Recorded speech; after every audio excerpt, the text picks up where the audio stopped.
दोषी असेल तर कारवाई करणार असं अजित पवार म्हणालेले आहेत। आरोप झाल्यामुळे कारवाई होणार नाही असं देखील अजित पवार यांनी स्पष्ट केलेलं आहे। सर्व पुरावे दिलेत, कारवाई करावी असं सुरेश धस यांनी म्हटलंय। सुरेश धस यांनी अजित पवारांकडे कारवाईची मागणी केलेली आहे।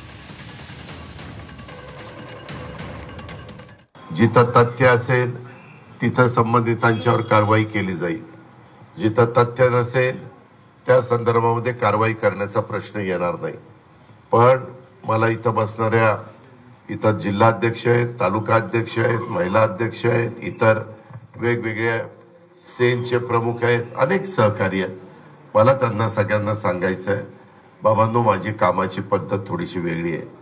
ह्याच्यामध्ये उद्याच्याला कुठली कामं मंजूर झाली तर ती कामं दर्जेदार असली पाहिजे। त्याच्यामध्ये जर वेडेवाकडे प्रकार झाले तर मी सहन करणार नाही। ज्या तथ्य असेल तरच कारवाई करावी अशी विनंती दादांना आम्ही करणार आहे। बिगर तथ्याचं नाही आणि मी बिगर तथ्याचं बोलतच नाही।